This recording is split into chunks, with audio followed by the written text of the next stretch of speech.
Vous êtes toujours dans le 15h, merci beaucoup d'être avec nous. On passe tout de suite au débat sur les réseaux sociaux avec Imran. Bonjour. Bonjour. Est-ce que vous pouvez vous présenter un petit peu s'il vous plaît? Alors je me présente, je m'appelle Imran Drissi. Oui. Je suis étudiant à l'IUT de Lens. D'accord. Et, je travaille dans le domaine de l'audiovisuel. D'accord.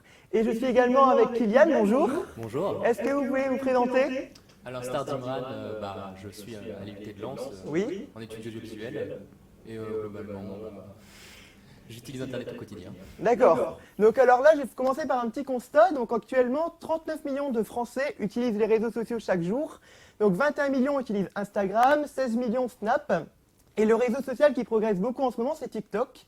Alors depuis le confinement, il y a 7 millions d'utilisateurs en plus pour atteindre du coup 11 millions. Donc c'est une très forte progression. Alors est-ce que vous utilisez les réseaux sociaux ou pas? Pour ma part, oui, j'utilise Facebook, D'accord. qui est le réseau social que j'ai eu en premier. Ok. Ensuite, À quel âge vous l'avez eu je l'ai eu à 12 ans. D'accord. Donc c'est très jeune, sachant que légalement je n'avais pas le Oui. droit. Normalement, il faut avoir 13 ans pour C'est pouvoir ça. utiliser les réseaux sociaux, oui. C'est ça. Mais j'utilise également Snapchat, D'accord. Instagram, Oui. Twitter et TikTok également. Et vous? Je suis surtout un utilisateur de Twitter et de TikTok sur lesquels je passe au moins une fois par jour. J'ai aussi Facebook et Snapchat, mais c'est vraiment pour des utilisations ponctuelles. Alors, qu'est-ce que vous trouvez que TikTok apporte par rapport aux autres réseaux sociaux? Pour ma part, je trouve que TikTok est une application intéressante dans le sens où elle propose du contenu très bref, donc qui peut être regardé très facilement. Oui. Mais malheureusement, le problème aussi avec cette application, c'est que on peut passer énormément de temps à regarder. Et en fait, le système de scroller à l'infini nous rend fortement addictifs en fait. Oui. Et vous avez installé TikTok pendant le confinement ou avant vous l'aviez déjà?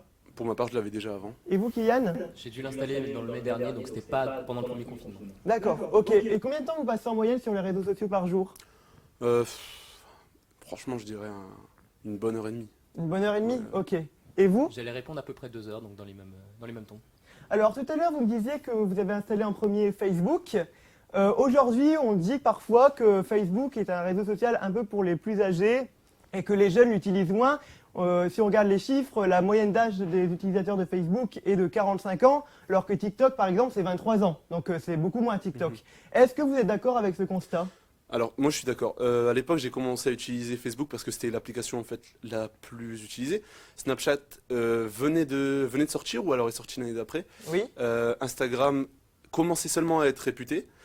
Et en fait, c'est pour ça que j'ai commencé à utiliser cette application-là. Et vous pouvez reposer le reste de la Oui, question s'il vous plaît. est-ce que vous êtes d'accord sur le fait que Facebook est un peu devenu un réseau social pour les plus âgés et moins pour les jeunes? Alors oui, mais je pense qu'il ne faut pas oublier aussi que c'est l'application qui est la plus utilisée. Oui. Et progressivement, je pense qu'elle avait un peu de retard dans le sens où elle avait pas en fait, elle a arrêté d'innover. Mais petit à petit, elle commence, en s'inspirant des autres applications, à gagner aussi un peu de terrain. Mais c'est sûr que les nouvelles générations s'intéressent beaucoup plus à d'autres applications, Oui. notamment TikTok, Snapchat, etc. Et maintenant, sur Facebook, on peut aussi mettre des stories comme Instagram et Snap. Et vous êtes d'accord avec le fait que ça devient un peu ancien, Facebook? Oui, surtout que je me dis que maintenant, Facebook, c'est peut-être le réseau social des proches, des amis, de la famille. Oui. Et donc, s'il faut un réseau où tout le monde se retrouve, c'est un peu centralisant, comme l'a dit Imran. Si beaucoup de gens y sont, évidemment, on va avoir des relations ensemble.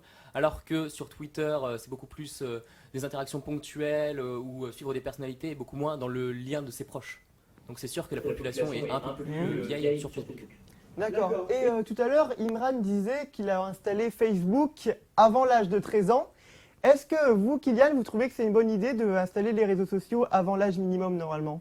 Je trouve qu'au-delà d'une sensation d'être un rebelle peut-être, c'est surtout se mettre en danger soi-même. Non seulement au contenu qui pourrait être choquant et qu'on n'est pas forcément à même de pouvoir encaisser à cet âge-là, mais aussi potentiellement certains prédateurs qui... c'est pas pour rien qu'on met une limite, c'est aussi pour les protéger de ces personnes-là qui sont, au-delà des vidéos, au-delà des posts, aussi des personnes qui veulent, avec une volonté mal intentionnée.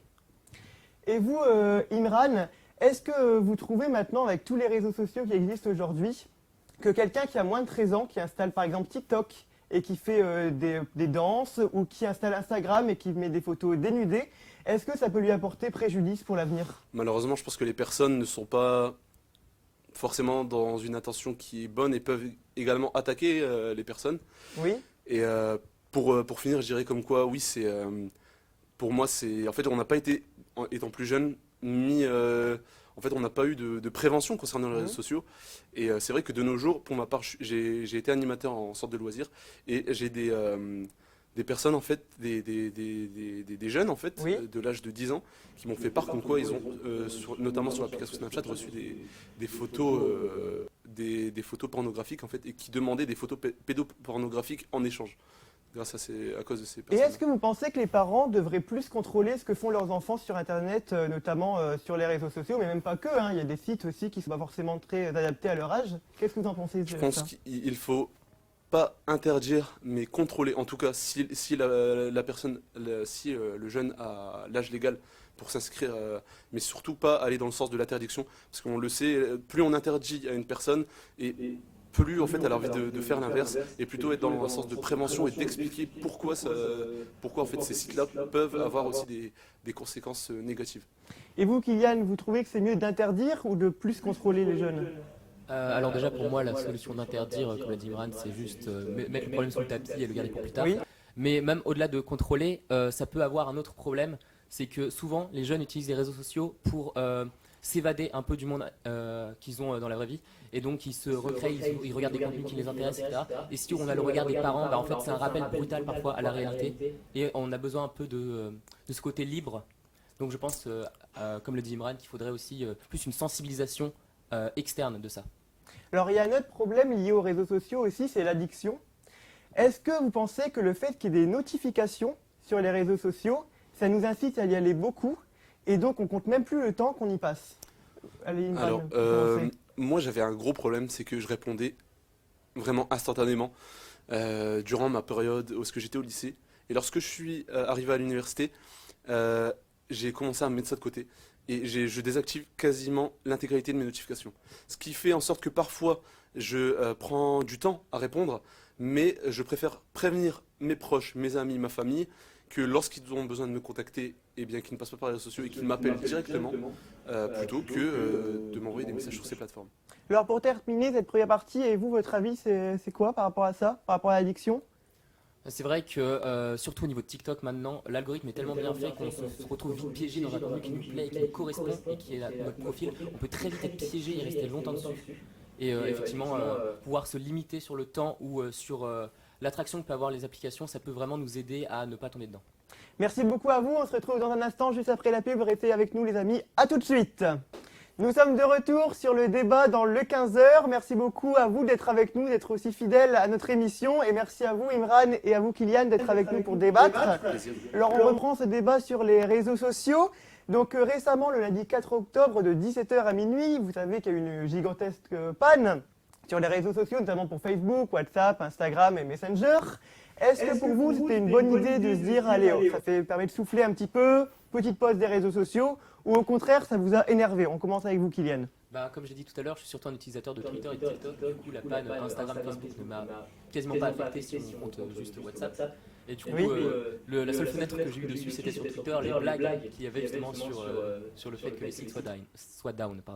Et vous, Imran? Pour ma part, j'ai eu un gros souci, c'est qu'avec des camarades de classe, on avait un projet à réaliser. Et en fait, le problème étant qu'on n'avait pas contact autre part que via ces plateformes et notamment Messenger. Ce qui a fait en sorte que notre projet a dû être reporté en fait.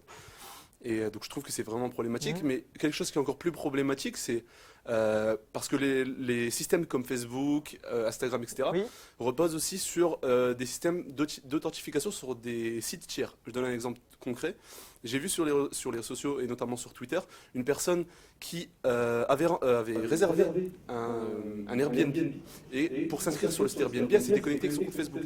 Ah oui, Du d'accord. fait que le service Facebook entier ne fonctionnait pas, elle n'a pas pu envoyer de message à la personne auquel elle avait réservé ce logement et donc du coup n'a pas pu accéder à ce logement dans les temps.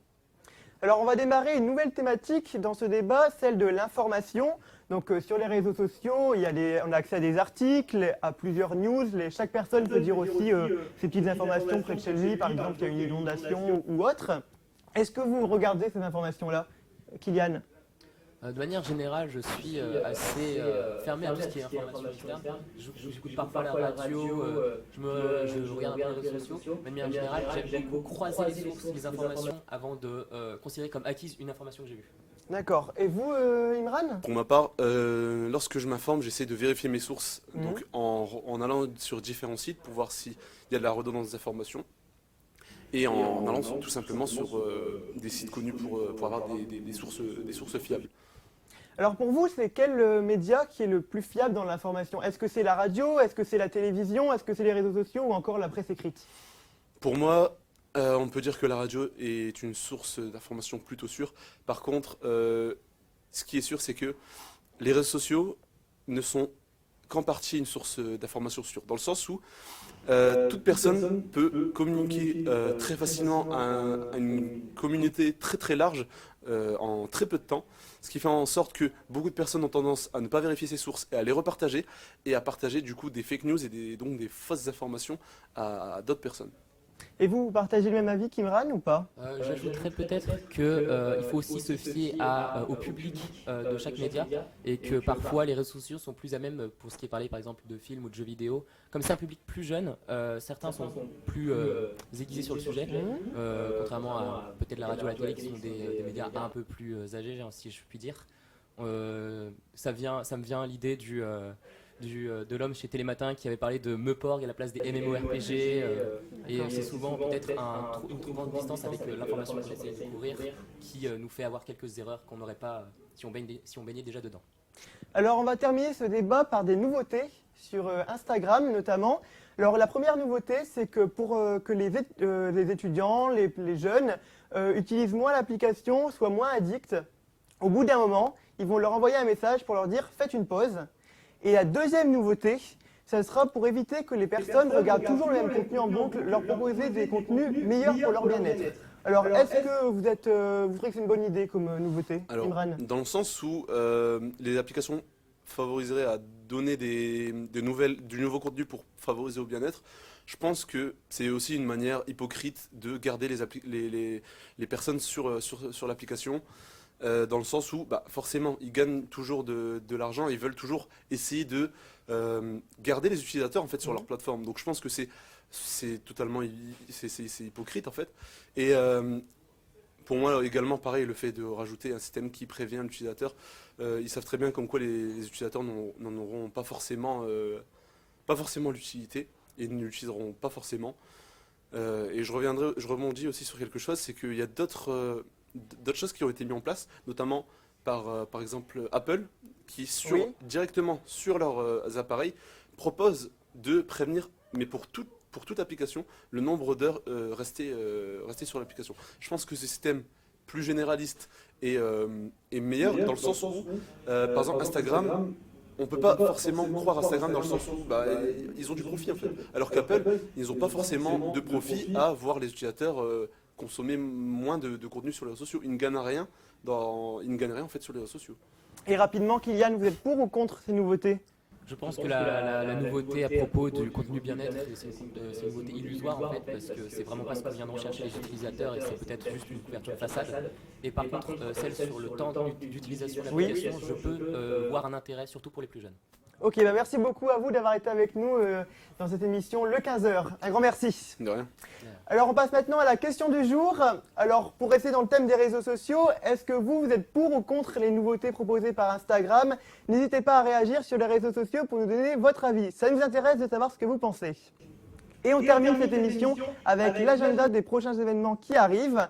Alors on commence par une nouvelle saison de la série You qui est arrivée sur Netflix, qui est disponible depuis le 15 octobre. Ensuite, le 21 octobre aura lieu des concerts, celui de Vita et Slimane qui aura lieu au Zénith de Dijon et le concert de Vianney au Zénith d'Auvergne à 20h ce jour-là également. Et le 22 octobre, ce sera la sortie du nouveau spectacle de Max Boublil sur Amazon Prime Video. Un grand merci d'avoir été avec nous cet après-midi pour le 15h. On se retrouve très vite. Au revoir les amis, bonne journée à vous.